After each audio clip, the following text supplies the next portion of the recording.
Buenas tardes, vamos a continuar con nuestro curso de Biología Celular y Molecular en línea. El tema de hoy corresponde a la unidad número 2, cromosomas, ciclo celular, mitosis y meiosis. Analizaremos el mecanismo de reproducción sexual conocido como meiosis. En el proceso de meiosis, el resultado de la división celular da origen a células haploides, que posteriormente se convierten en gametos o células sexuales. A diferencia de la mitosis, este proceso consta de dos fases. Comenzaremos a describir los eventos que ocurren durante la primera división meiótica. Esta es la etapa más larga de la meiosis, la profase 1.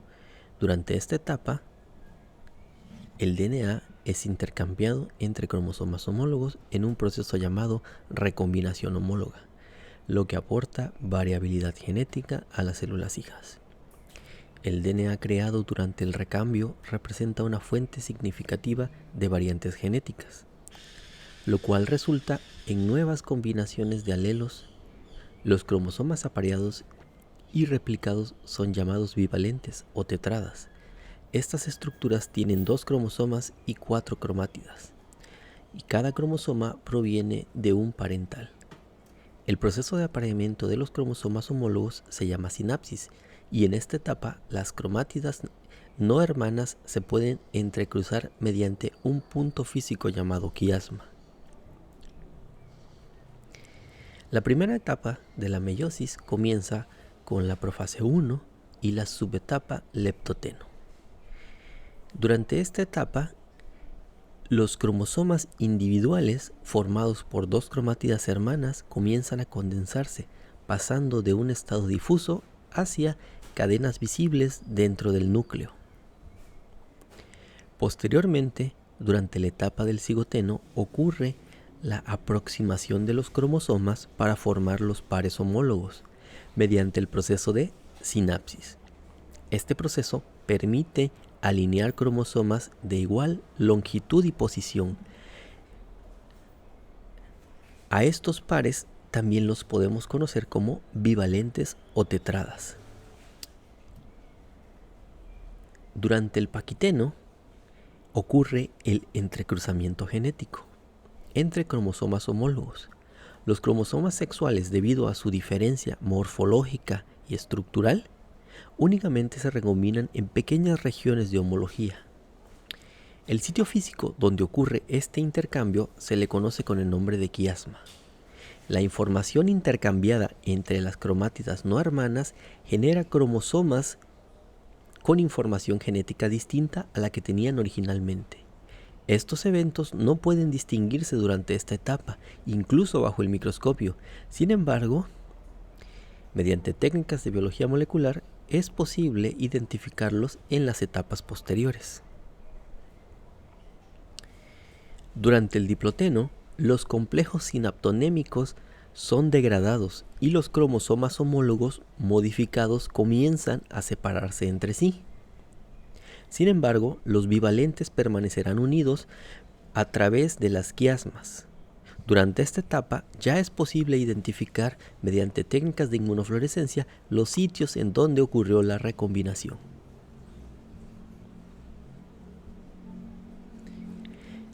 La diacinesis representa la última subetapa de la profase 1 de la meiosis y está caracterizada por un desplazamiento sincrónico de los cromosomas homólogos condensados. A este punto, las cuatro partes de las tetradas son visibles. Las zonas de recombinación y los quiasmas también se pueden apreciar de manera simultánea. Comienza la desintegración de la envoltura nuclear y el uso acromático se comienza a formar. Los 2 centrosomas funcionan como centros organizadores de microtúbulos. Los cinetocoros funcionan como un motor que jala a los cromosomas junto a los microtúbulos. A estas estructuras se le conoce como microtúbulos cinetocóricos. Adicionalmente, a estos microtúbulos se forman unos en sentido opuesto del centriolo. A estos se les conoce como microtúbulos polares. Y finalmente se pueden distinguir un tercer tipo de microtúbulo, los astrales, los cuales irradian a partir del centrosoma hacia el interior del citoplasma y que tienen en contacto con los demás componentes de la membrana, así como los demás elementos del citoesqueleto. Finalmente, durante la metafase 1, los cromosomas homólogos se mueven desplazándose sobre microtúbulos unidos a sus respectivos cinetocoros hacia la parte ecuatorial de la célula, por un efecto de balance entre fuerzas ejercidas por los microtúbulos que son polimerizados de un centrosoma al otro. Durante la anafase 1 se rompen los quiasmas. Esto permite que cromosomas individuales sean empujados a través de los cinetocoros sobre los microtúbulos hacia los polos opuestos celulares, formándose conjuntos haploides de genes. Cada cromosoma contiene un par de cromátidas hermanas recombinadas. La primera división meiótica termina cuando los cromosomas llegan a los polos celulares de cada célula hija. En este punto se tiene la mitad de los cromosomas originales.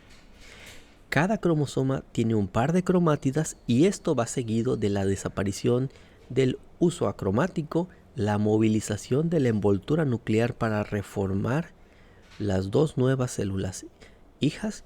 Los cromosomas comienzan a relajarse y a desenrollarse para formar nuevamente cromatina en el interior de los núcleos nuevos.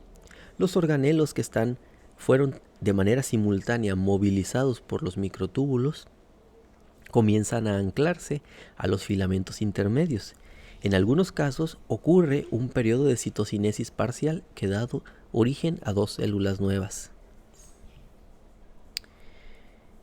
Estos son los eventos que ocurren durante la primera división meiótica.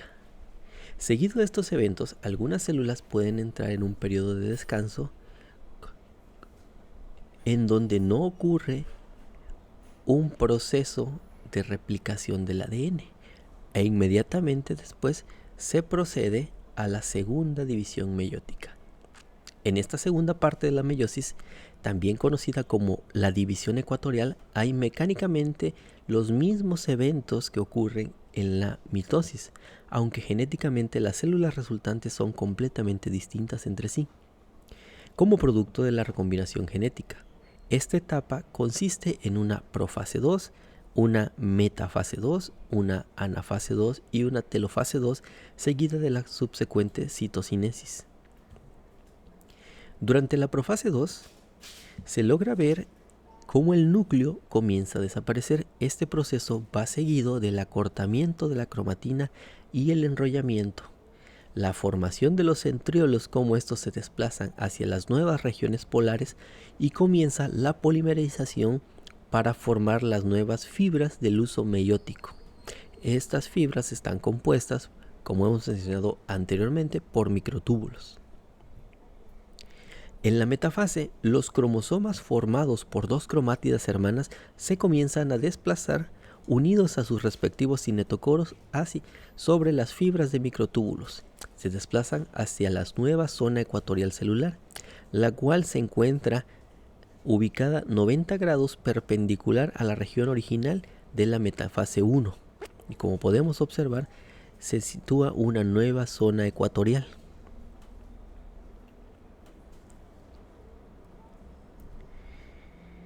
Durante la anafase 2, los centrómeros se rompen, lo que permite que los microtúbulos anclados a los respectivos cinetocoros empujen a las cromátidas hermanas hacia los polos opuestos.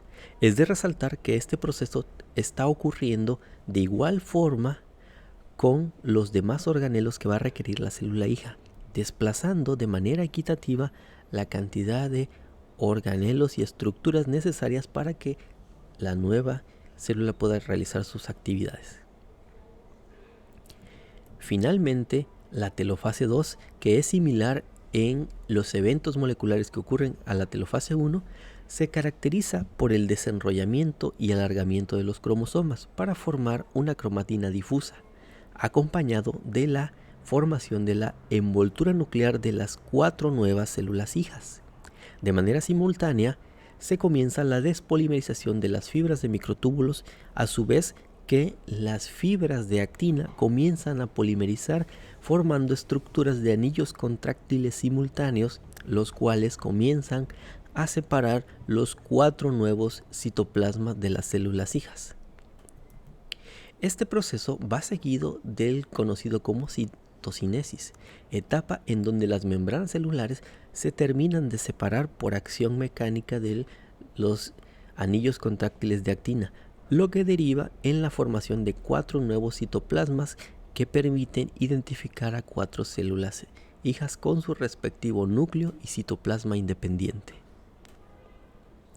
Resumiendo los eventos que ocurren durante la meiosis I, durante la meiosis y en su segunda división celular, podemos comparar los eventos de la primera etapa y de la segunda.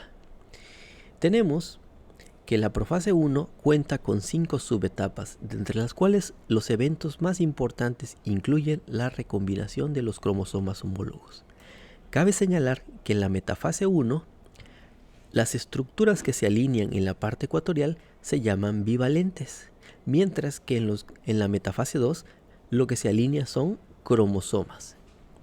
Para el caso de la anafase 1, lo que se separa hacia los polos opuestos resultan ser cromosomas independientes, mientras que en la etapa de anafase 2, lo que se desplaza hacia los polos opuestos resultan en cromátidas individuales.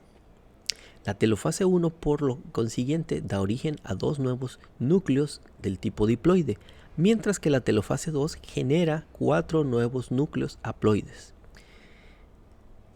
Para reforzar los conceptos presentados anteriormente, vamos a ver un video de microscopía real, el cual se encuentra en la red. Y nosotros adjuntamos en la descripción del video los datos del autor para darle el correspondiente crédito. During meiosis, the cell divides twice, producing 4 haploid cells containing 1 copy of each chromosome.